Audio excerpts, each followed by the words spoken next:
Thank you, Ted Rollins. I want to bring in my guest, former prosecutor, criminal defense attorney, and another friendly face, Vinoo Varghese. Okay, I'm not going to call you Vin like I do at the courthouse. So this is a big day. And you know this. The pretrial motions really dictate how this trial is going to proceed. First things first, and that's these sealed motions. So I just want your take on this. Prior to the trial, the disclosure form had the Molyneux or prior bad act witnesses unnamed. So is it fair to assume that before the process started on January 6th, those names were turned over to the defense? Yes, at some point they would have to be turned over. But for court filings, they have to keep them sealed, right? So that the general public and the press doesn't have access to Well, this. not all of them. A lot of the motions haven't been sealed, and we have copies of them. Sure. This is huge binders filled with them. But I think, my take on the sealed motions is that they have to do with these accuser witnesses. Do you think that's possible? But it also probably has to do with certain of the acts that Harvey Weinstein's alleged to have committed. Okay, so got it. With these things, they don't want that leaked out ahead in advance, and then to potentially get to these jurors. Yeah. And thinking in advance, in advance, knowing, oh, Harvey Weinstein's supposed to have done this, Harvey Weinstein's supposed to have done that, stuff that wasn't in the public eye before. Do you think it's possible that today we could get the names of those accusers or more information about them? I think they'll probably hold, I imagine Judge Burke will hold them off. And I don't know if from the defense point of view, if they want to have these names out there. That's a good point. They may want to just keep it and then do their homework on these people and then slam them when they testify. Get with the investigating process. Yes. Okay, and also just so our viewers know, the other set of motions that are being decided is the change of venue, and that's not happening across the street, but in fact it's happening a little uptown at the appellate division, right? Yes.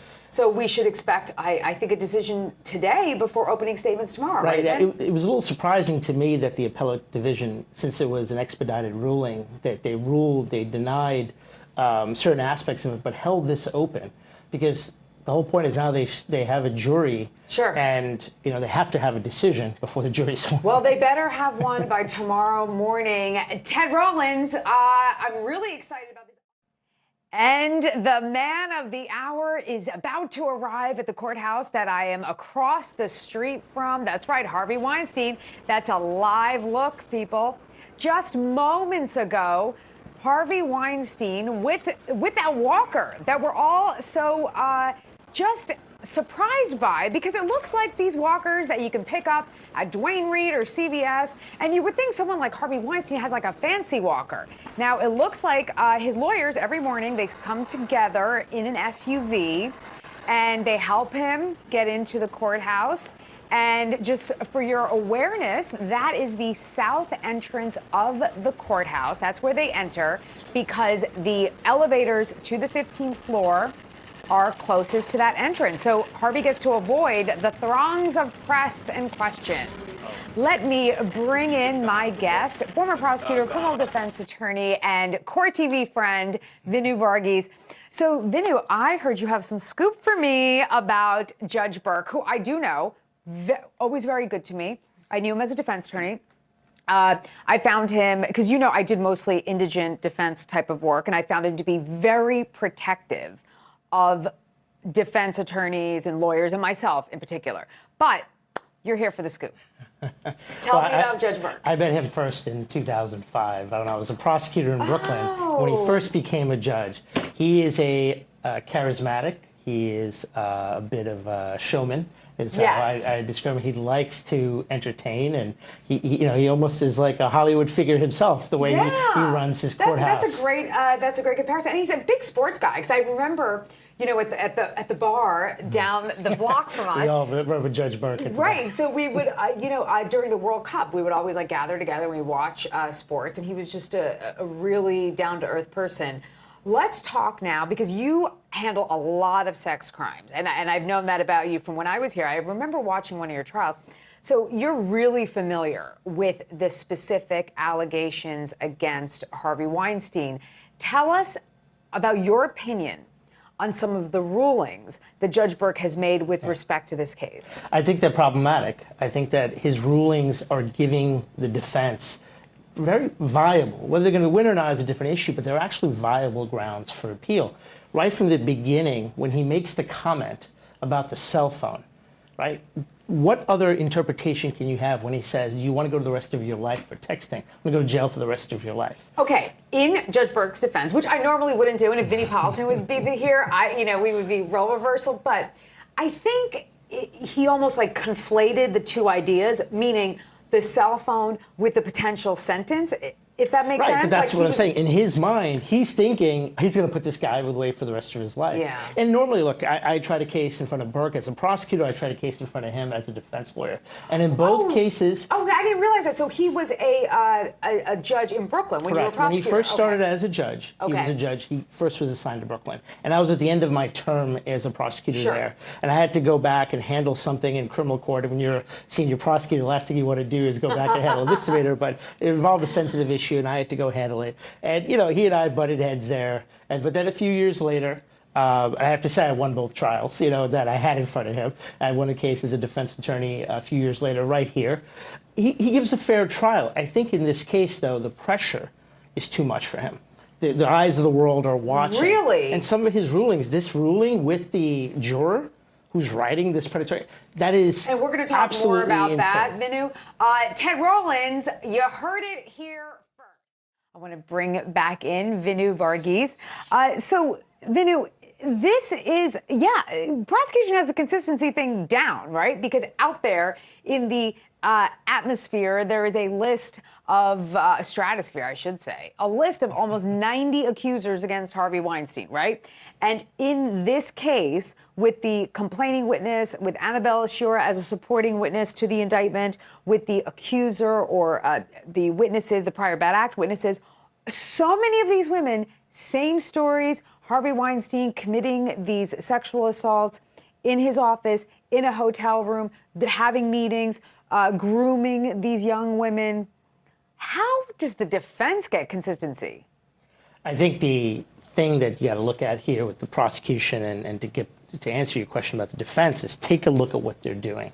And the prosecution has set this up in a way so that Tony Soprano's mistress is testifying against Harvey Weinstein. I love that you invoked Tony Soprano because that's Vinnie Politan that's Tony Soprano. That's it. Annabelle Sciorra. I mean, this is what's crazy about this case. Yeah. So people are like, you'll have a lot of people come on and talk about prior bad acts, and understand that that's supposed to be a way to show common scheme or plan.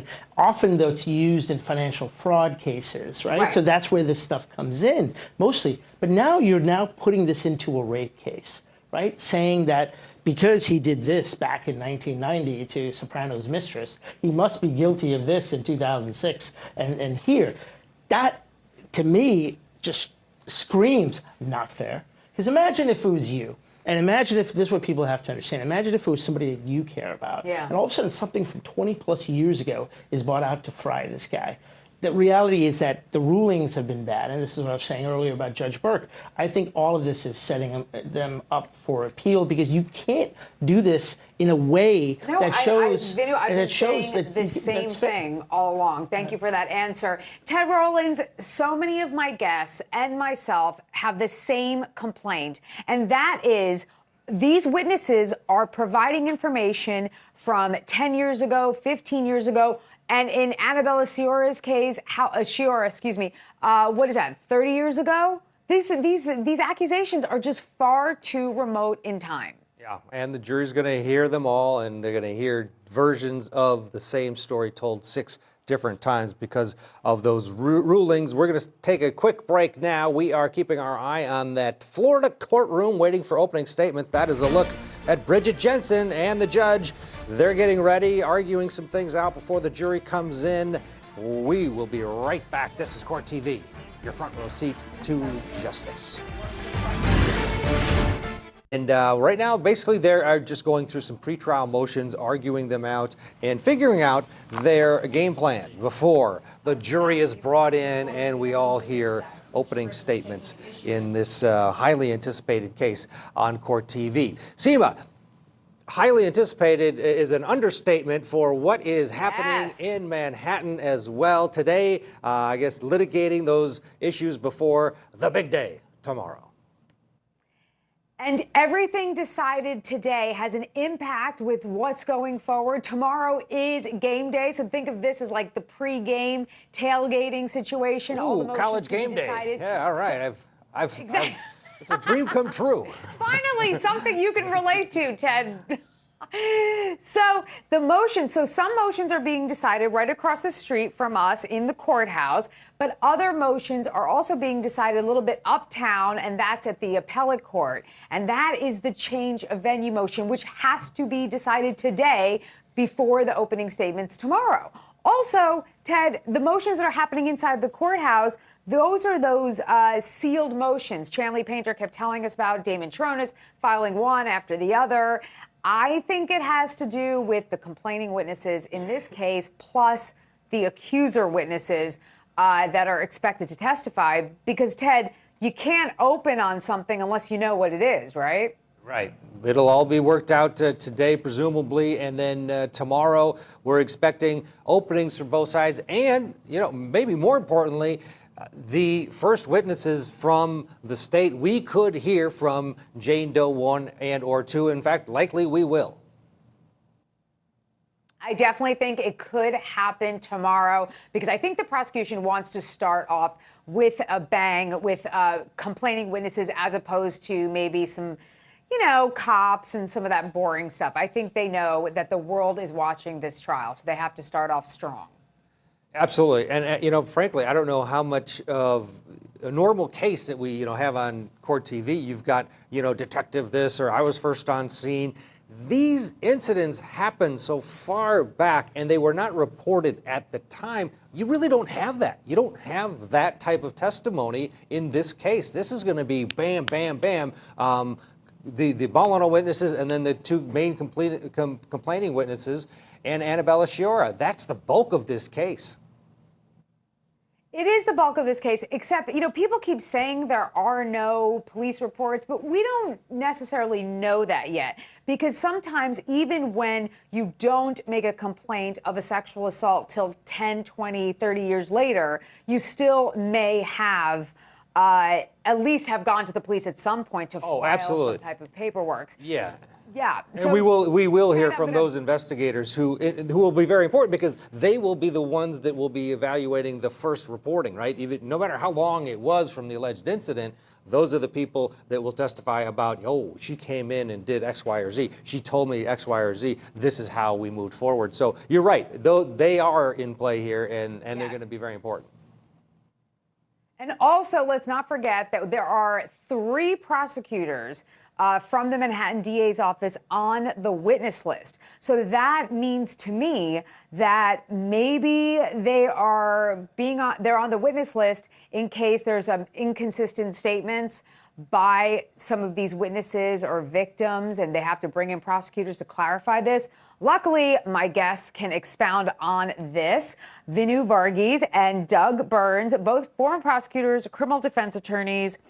Isn't that perhaps a possibility? Why would prosecutors, and also the Los Angeles prosecutor, he's also on the witness list. Right. So why so many prosecutors on this witness list? Well, basically, you guys hit it on the head. The only reason you'd have a prosecutor really on a witness list, because a prosecutor is not really supposed to be a witness, would be they're in the room at an interview and then a discrepancy comes up. It's not likely that it's automatic. It's really more in reserve, honestly. In other words, if there's no inconsistency, then everything's fine. But if the person says, hey, I said the light was red, well, then you call the prosecutor. No, I was at that meeting and they said it was green. Right. And it's interesting because these witness lists, everybody thinks, oh my God, we're definitely going to see from Charlize Theron. We're definitely going to see from Salma Hayek. But these aren't just witnesses we expect to hear from, right, Vinoo? It could also be names that you hear. Correct. They're not necessarily going to testify. And I think, furthering on Doug's point, can you imagine having been a prosecutor, being on the witness stand? I mean, it would just be fun as a defense lawyer to be able to cross-examine a prosecutor. Yeah. I've done it maybe once in my career where I had to call a prosecutor as a witness for a prior inconsistent statement. And these prosecutors that are on the witness list are perhaps the most senior, respected, I mean, the best of the best prosecutors. Right. that are on this witness list. So these aren't just kind of like low-level line assistants. These are 3 people who I think would be very difficult to cross-examine. Doug. But at the same time, it's more driven, in my opinion, by whether they were in the room of the particular interview, by the way. Right, Yeah, exactly. So, right. But they happen to be senior. That's even better for the prosecution. Yeah, because I think all 3 of them were sex crimes prosecutors, either at the time or at some point in their career. One is a very prominent, well-known DNA expert, Martha Bashford. Everybody knows her. I mean, I think she travels literally the world lecturing about DNA. You know, she's really just an incredibly brilliant woman. But so so either they were on sex crimes call, which is like homicide call, right? Yeah. And so maybe that's how they ran into one of these victims, or like you were saying, it was a meeting. Well, I think the issue that you're going to have those, they may be accomplished, but they often will make terrible witnesses, right? And if I'm a defense attorney, if I'm Arthur Aidala, who I know and I respect and I like, you know, I'm gonna have a good time with this, right? I'm gonna get there and say your career. So basically, they're going to try to backtrack as much as they can to bolster the case, right? Because this is as you've said already. They need to win this case, right? The world is looking. Cy Vance was criticized dramatically, the New York district attorney, for not bringing charges earlier. And then once all these New York Times reporting came out, voila, a prosecution against Harvey Weinstein. In L.A., they're just piling on. L.A. prosecution is clearly designed to put a nail in the coffin here in New York so that case never goes to trial. I mean, to announce the charges on the day of jury selection? Go ahead, Come on. Doug. Yeah, the L.A. case, working off Vinoo, and he's right. And we've seen this many, many times with cases in multiple jurisdictions. It's an insurance policy. So if, God forbid, there's a train wreck or a plane crash and he's acquitted, right? A little shop talk, obviously, then you have the backup case. But here's the point. If he gets convicted in New York and gets a huge sentence, they're unlikely to actually try it in Los Angeles. I agree. And he's facing 28 years in Los Angeles, and we will continue to stay on that crossroads between Los Angeles and New York. Ted Rollins, people are